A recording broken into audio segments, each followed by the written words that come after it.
రానున్న వారం రోజుల్లో రైతు రుణమాఫీ కోసం మరో 15,000 కోట్లు విడుదల చేస్తున్నామని తెలంగాణ మంత్రి కోమటిరెడ్డి వెంకటరెడ్డి తెలిపారు. తమ ప్రభుత్వం హైదరాబాద్ పాతబస్తీ అభివృద్ధికి అధిక ప్రాధాన్యత ఇస్తోందన్నారు. ఈ క్రమంలోనే బడ్జెట్లో ఎక్కువ నిధులు కేటాయించామన్నారు కోమటిరెడ్డి వెంకటరెడ్డి. పాతబస్తీలో బోనాల వేడుకలు ఘనంగా జరుగుతున్నాయి. ఈ క్రమంలోనే చార్మినార్లోని భాగ్యలక్ష్మి అమ్మవారికి పట్టు వస్త్రాలు సమర్పించారు. ఈ సందర్భంగా రాష్ట్రం సుభిక్షంగా ఉండాలని భాగ్యలక్ష్మి అమ్మవారిని కోరుకున్నట్టు తెలిపారు.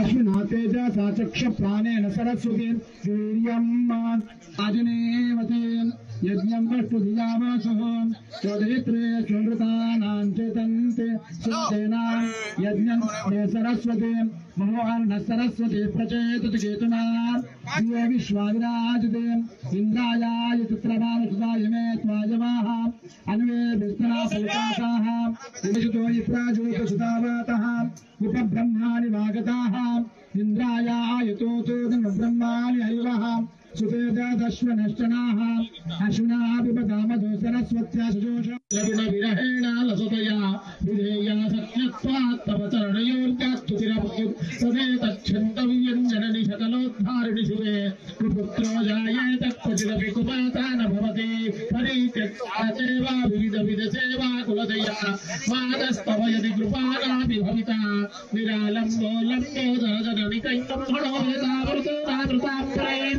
तस्मै ब्रह्म च ब्रह्माचार्य नैवैनं प्रणयति ब्राह्मणार्षय उत्तरे ब्राह्मणो सर्वा देवताः हरिदेवतास्ताः सर्वा वेदविदं ब्राह्मणे वसन्ति तस्मात् ब्राह्मणेभ्यो वेदविप्रोदिवेदमे नमस्कुर्यात् श्रेयता एव देवताः शतमानं भवति शतेन्द्रिय ఈ రోజు భాగ్యలక్ష్మి అమ్మవారి బోనాల సందర్భంగా ప్రభుత్వ పరంగా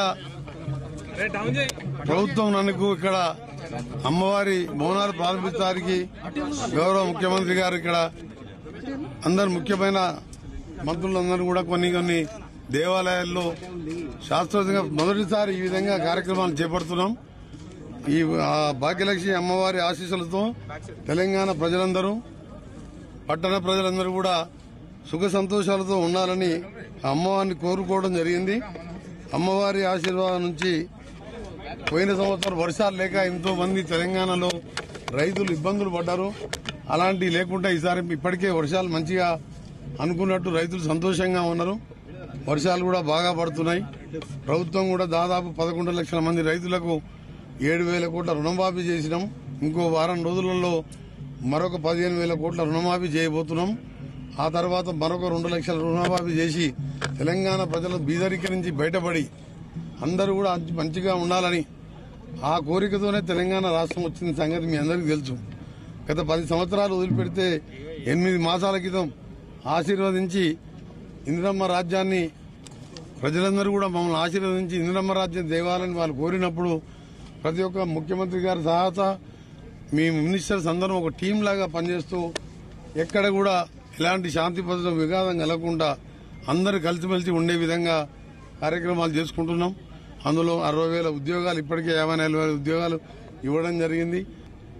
దాదాపు 10,000 కోట్లతో మెట్రో పూర్తి చేయడం, మూసిని 30 నుంచి 40,000 కోట్లతోని ఒక తైపీ నదిలాగా ఒక సబర్మతి నదిలాగా ఎక్కడైనా చుట్టుపక్కల పోయే ప్రజలకు ఆ ఉండే నివసించే పేద ప్రజలకు ఎన్నో రోగాలతో ఇబ్బంది పడుతున్నాం.